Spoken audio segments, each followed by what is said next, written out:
மூத்த பத்திரிகையாளர் வெங்கடேஷ் சார் நம்மளோட இணைஞ்சிருக்காரு. வணக்கம் சார். வணக்கம் சார். விஜய் அவர்கள் இன்னைக்கு டெல்லிக்கு போனதா மிகப்பெரிய ஒரு பரபரப்பான செய்தி ஓடிட்டு இருக்கு, பிரேக்கிங்காக போயிட்டு இருக்கு. டெல்லிக்கு போய் என்ன பேசினாரு, என்ன நடந்தது, அங்கே எந்த மாதிரியான விஷயங்கள்லாம் பார்த்தீங்கன்னா கேட்டிருக்காரு, அவங்ககிட்ட இருந்து என்ன ரிப்ளை வந்ததுன்னு. இன்னொரு பக்கம் பார்த்தீங்கன்னா டெல்லிக்கு போனார், ஆனால் காங்கிரஸை சந்திக்காமல் இருக்காரு. அதே மாதிரி இடதுசாரிகள் சிபிஐ சிபிஎம் அவங்கள போய் சந்திக்காதது, உடனே அவசரமாக தமிழ்நாடு திரும்புகிறாரு. என்ன அவ்வளோ அவசரமாக திரும்புவதற்கான இங்கே என்ன அவ்வளோ பெரிய பிரச்சனைகள் ஏதாவது நடந்ததா, என்ன அங்கேருந்து திரும்பி வந்தார் அப்படிங்கிறதுக்கு நிறைய பேர் விளக்கம் கேட்டுட்டு இருந்தாங்க.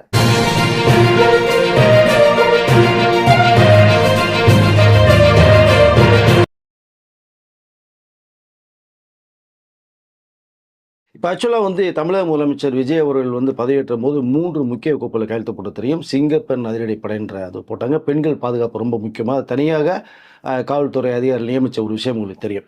இப்போ அதனுடைய விழா இன்னைக்கு ராஜரத்ன ஸ்டேடியத்தில் நடக்கிறது மாதிரி இருந்தது.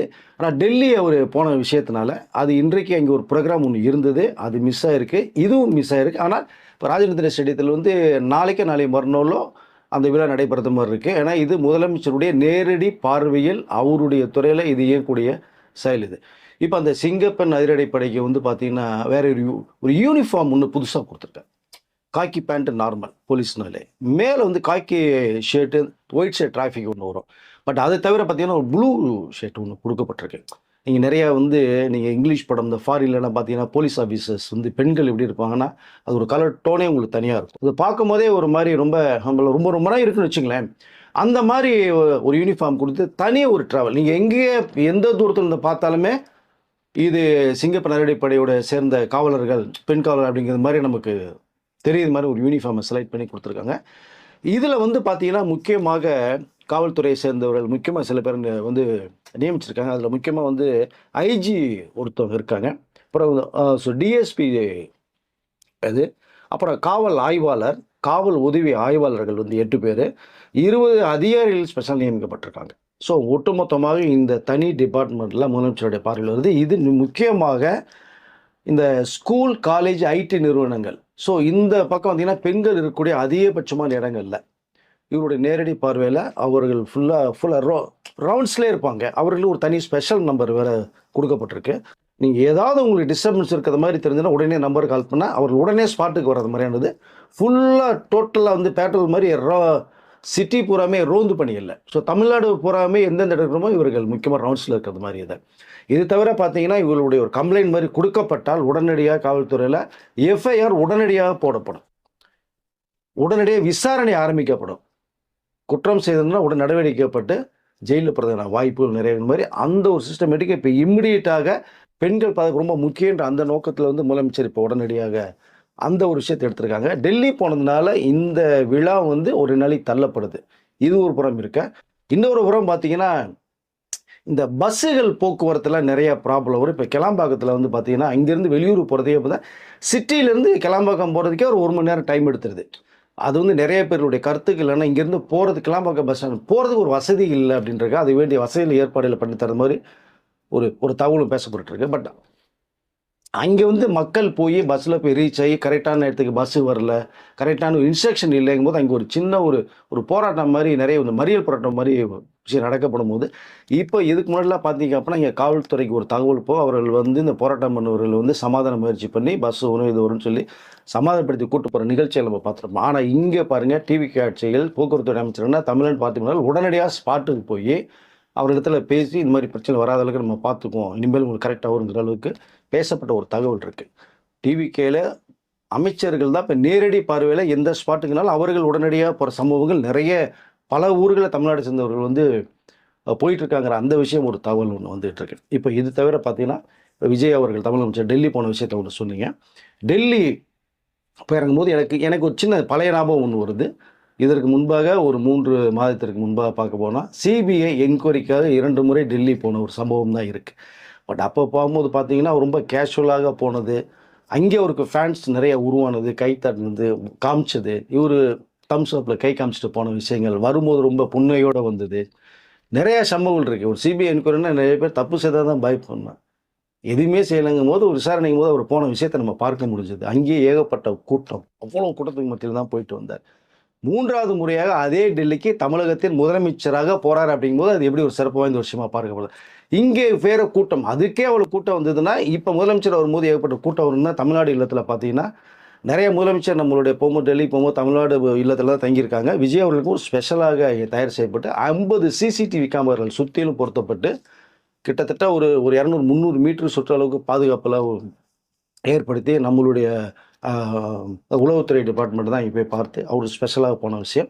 அங்கே அவருக்கு வந்து காவல்துறையுடைய அந்த ரெட் கார்பெட் போட்டு வரவேற்ற ஒரு விஷயம் நிகழ்ச்சி, அவருக்கு முன்னாடி ஒரு சல்யூட் அடித்து நின்ன விஷயங்கள் பூங்குத்து வரவேற்பட்டதுன்னா இது அதாவது கடந்த முறை போனதுக்கும் இந்த மூன்றாவது முறையாக டெல்லி முதலமைச்சராக போகிறதுக்கும் வித்தியாசம் உணர முடிஞ்சது. அதை ஸ்டைலிஷான ஒரு சிஎம் ஸோ வந்ததாக தான் என்னுடைய பார்வையும். அங்கே போகும்போது கூட நிறைய பேர் சொன்னது ஏற்கனவே சிபிஐ என்கொயரி போகும்போது நிறைய பேருடைய பார்வை என்னென்னா மறைமுகமாக ஒரு பி டீமு அந்த கூட்டணிக்கு பேச்சுவார்த்தையை போகிறாங்க செய்கிறாங்கன்னு அப்படி பேசப்பட்ட விஷயங்கள் நிறையா உங்களுக்கு தெரியும். அதை பட் அது எதுவுமே கிடையாது, நான் இது விஜய் டீம் மட்டும்தான் அப்படின்னு சொல்லி தான் இப்போ போயிட்டு அந்த ஒரு சந்தர்ப்பத்தை நம்ம உணர முடிஞ்சது. இப்போது அந்த டெல்லியில் போயிட்டு ரிட்டர்ன் வரும்போது பார்த்தா மோடி அவர்களிடம் ஒரு 20 நிமிஷம் பேசின ஒரு விஷயம் வந்து பரபரப்பாக இருக்குது. அது சம்மந்தமாக தமிழ்நாட்டு வரக்கூடிய நிலுவைத் தொகை அந்த நிதி எவ்வளோ ஒன்று என்ன ஒன்றுங்கிற அந்த விஷயங்கள் பேசப்பட்டதாக ஒரு தவிர. ரெண்டாவது ராமேஸ்வரத்தில் மீனவர்களுடைய தாக்குதல் தொடர்ந்து நடைபெற்றுட்டு இருக்கு. அதை இம்மிடியேட்டாக வந்து நிப்பாட்டி அதுக்கு வேண்டிய வழிமுறைகளை செஞ்சே ஆகணும். கச்சத்தீவு ஸோ நம்மளுடைய இடம் அது சம்மந்த விஷயங்கள் நிறைய பேசுகிறார். முக்கியமாக மேகதாதுடைய இந்த கர்நாடக அரசு வந்து அணை கட்டுற ஒரு விஷயத்தை வந்து அது சம்மந்தமாக பேசப்பட்ட ஒரு தகவல். ரெண்டாவது பார்த்தீங்கன்னா மதுரை, கோயம்புத்தூர், ஓசூரில் மெட்ரோ ரயில் நிலையம் அமைக்கிறதுக்கான அந்தவருடைய வேலைப்பாடுகள், இவ்வளோ விஷயங்களை அவர் பேசிட்டு மோடி அவர்களோட பாரதவர்கிட்ட பேசிட்டு வந்து அந்த ஒரு விஷயம் அந்த அந்த சந்திப்பே நீங்கள் பார்த்தீங்கன்னா ரொம்ப அருமையாக இருந்தது. ஒரு பக்கம் பாரதவர், ஒரு பக்கம் நம்மளுடைய தமிழ் முதலமைச்சர் அப்படிங்கும்போது. இதற்கிடையில் பார்க்க போனோம்னா நேற்று வந்து கேரளாவை சேர்ந்த முதலமைச்சர் கூட வந்து பிஎம் அவர்களை போய் சந்தித்த ஒரு நிகழ்ச்சி அது. நம்ம தமிழக முதலமைச்சர் போகும்போது கூட வந்து தலைமை செலவு ஒன்று போனது. ரெண்டாவது ஆந்திரா சேர்ந்து நிறையா போனாங்கன்ற அதுக்கு ஒரு விமர்சனம் ஆக்கப்பட்டது. இங்கே நான் சொல்லிகள் விரும்புகிறேன், நீங்கள் பழைய ஒரு அரசியல் ஸ்டைலையே களத்தையே மாற்றி விஜய் அவர்கள் புது அரசியலை கொண்டு போயிருக்காங்க. இன்றைக்கு இந்த சோஷியல் மீடியாவிலேருந்து டீனேஜ் 2K கிட்ஸ் தான் அப்படிங்கிற மாதிரி ஒரு தகவல் வந்து மற்ற அரசியல் தலைவர்களும் இவருடைய அந்த ஃபார்முலாவை பின்தொடர்றதுக்கான சூழ்நிலையில் இப்போ உருவாக்கிட்டு இருக்கு. பட் யார் போனால் என்ன வந்தாங்க, நம்மளுடைய நோக்கம் என்ன, அது மட்டும்தான் பார்க்கணுங்கிறத நான் சொல்லிக்கல விரும்புகிறேன் வேண்டியதை. ஸோ டெல்லி பயணத்தை முடிச்சுட்டு இப்போ இன்றைக்கு வந்து தமிழக முதலமைச்சர் இங்கே தமிழ்நாட்டுக்கு கிட்டத்தட்ட இப்போ ஃப்ளைட் ஏறிட்டான்னு நினைக்கிறேன் பேசுகிற நேரத்துக்கு நமக்கு. பட் இங்கே கூட பார்க்க போனோம்னா இன்று ஒரு சந்திப்பு இருந்தது காங்கிரஸ் கட்சியோட எதிர்க்கட்சி தலைவர் ராகுல் காந்தி அவர்களையும் சோனியா காந்தி அவர்களையும். ரெண்டாவது ஜவஹர்லால் நேரு யூனிவர்சிட்டியில் வந்து திருவள்ளுவர் சிலை திருப்பிலவருக்கு விஜய் அவர்கள் பண்ணுறாங்க. முதல் நிகழ்ச்சி இது முதலமைச்சர் ஏற்ற பிறகு வெளிநிகழ்ச்சி கலந்துக்கிறது அப்படிங்கிற மாதிரி ஒரு சம்பவம் இருந்தது. ஆனால் சில சூழ்நிலைகள் வந்து தவிர்க்க முடியாதனால அந்த இன்றைய ப்ரோக்ராம் வந்து கொஞ்சம் இந்த மாறுதலுக்கு உட்பட்டதாக மாறி இருக்கு. ஸோ இப்போ தமிழ்நாட்டுக்கு வந்துட்டு இந்த விஷயங்கள் நிறைய வேலைகள் இருக்குது. இங்கே அரசியல் களம் கொஞ்சம் வேறு மாதிரி ரூட்டில் போயிட்டுருக்கு பரபரப்பாக. அதனுடைய விஷயங்கள் செயல்படுறதுக்காக தான் விஜய் அவர்கள் இன்றைக்கு டெல்லியிலேருந்து புறப்பட்டு தமிழகத்திற்கு இப்போ வந்துட்டார் அப்படிங்கிற ஒரு தகவல் நமக்கு வந்துருக்கு சார். இப்போ ஆக்சுவலாக வந்து பார்த்தீங்கன்னா இன்னைக்கு வந்து இவங்க சந்திக்காத காரணம் வந்து அவங்களுக்குள்ளே ஏற்பட்ட முறிவு அப்படிங்கிற மாதிரி ஆரம்பிச்சிட்டாங்க. அதெல்லாம் கிடையாதுங்க. நீங்கள் என்னங்க அவர்களுக்கு என்ன வேலை இருக்கும்? முக்கியமாக போனால் பாரத பிரதமரை மீட் பண்ணிட்டு வர்றவர் தான் அப்படியே டெல்லி போகிறதுனாலே நம்மளுடைய வந்து ஆதரவு தெரிவித்த கூட்டணி கட்சியான காங்கிரஸ் அவர்கிட்ட பார்த்துட்டு ஒரு நன்றி மகிழ்ச்சி தெரிவிச்சுட்டு வந்த ப்ரோக்ராம். சில சூழ்நிலை ப்ரோக்ராம் நமக்கு மாறும். பார்க்கலைன்னா ஒரு பேச்சு, பார்த்துட்டா ஒரு பேச்சு வருன்றது வரலாம் இல்லை. இவர்களுடைய ஆதரவு 2029 பாராளுமன்றது வரைக்குமே மேற்படி உங்களுக்கு கூட்டணி தொடருங்கிறதா ராகுல் காந்தி அவர்கள் சொன்ன ஒரு விஷயமே இருக்குது உங்களுக்கு. அதை ஸோ அதற்கு நீங்கள் வந்து முடிச்சு போட வேண்டிய அவசியமே இல்லை. அதுதான் சொன்னேன். இப்போ அரசியலுக்கெல்லாம் கொஞ்சம் மாறுபட்டு தமிழகத்தில் வேறு ஒரு கோணத்தில் போயிட்டு இருக்கு. அது இங்கே வந்து டக்குன்னு இம்மிடியட்டாக அவருடைய பார்வையில் இருக்குங்கிறது தான் பரப்பு உடனடியாக வர்றார். முறிவும் கிடையாது, பிரிவும் கிடையாது. அவர்களுடைய கூட்டணி தொடரும். கூட்டணி ஆட்சி தத்துவத்தையே உருவாக்குனது 6 வருடங்களுக்கு பிறகு விஜய் அவர்கள் தான். அது எல்லாருமே அது பெருமையாக பேசிகிட்டு இருக்காங்க. ஆதரவு கொடுத்தவர்களும் அதை தான் சொல்லிட்டு இருக்காங்க. எக்காரணத்தை கொண்டும் 5 வருடத்திற்கு எங்களுடைய ஆதரவை நாங்கள் வாபஸே வாங்க மாட்டோம்னு ஆதரவு தந்த அந்த கட்சி தலைவர்களும் சொல்லிட்டு இருக்கிறத நம்ம பார்க்க முடியுது. அரசியல் களம் நிமிஷத்துக்கு நிமிஷம் மாறும். செகண்ட்ஸ் வினாடிகள் இப்போ பல விஷயங்கள் மாறிட்டு இருக்கும், பேசப்பட்டு இருக்கும். அதை இங்கிருந்து அவர் கவனித்து அந்த காயினத்தை கொண்டு போகணுங்கிற ஒரே நோக்கத்தோடு தான் வந்திருக்காரு. மீண்டும் சொல்கிறேன், முறிவு இல்லை, பிரிவும் கிடையாது. Okay sir. இப்போ வந்து மற்ற கட்சிகள்லேருந்து வந்துக்கிட்டே இருக்காங்க. இது வந்து எதை நோக்கி போயிட்டு இருக்கு சார்? இது இல்லை, அவருக்கு வந்து என்னென்னா இப்போ ஒரு கட்சியிலேருந்து இப்போ அரசியல் கட்சியில் எத்தனையோ பேர் வந்து கூட்டணியில் இருந்தவர்கள் 5 வருடத்திற்கு பிறகு அடுத்த 5 வருடம் மாறும்போது இந்த கூட்டணியிலேருந்து இருக்கும்போது அவர்கள் எவ்வளோ தாக்கி பேசியிருப்பாங்க.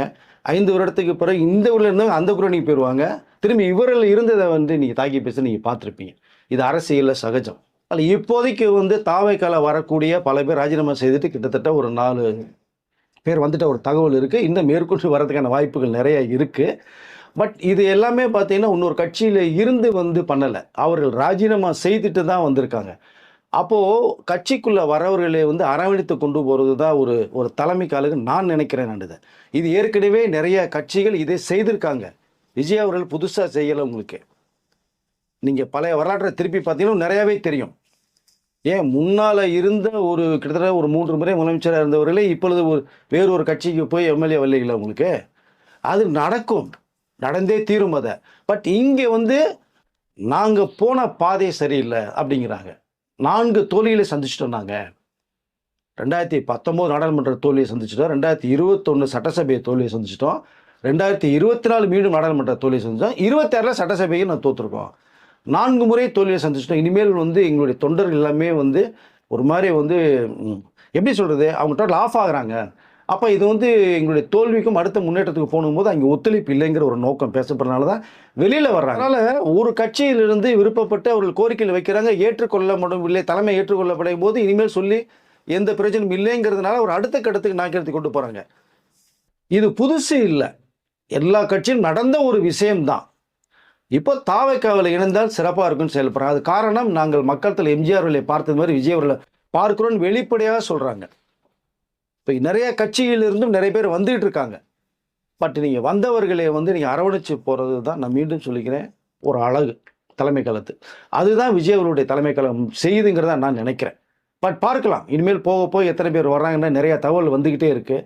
ஏன்னா இப்போதைக்கு உள்ளதை பார்த்தீங்கன்னா இப்போ கிட்டத்தட்ட வந்து ஒரு 5 சீட்டு வேக்கண்ட் ஆயிடுச்சு. 234ல் 5 போச்சுன்னா 229 மட்டும்தான் இப்போதைக்கு சட்டசபை உறுப்பினர் இருக்காங்க. அதுக்குள்ளே மெஜாரிட்டி இப்போ இருக்குது.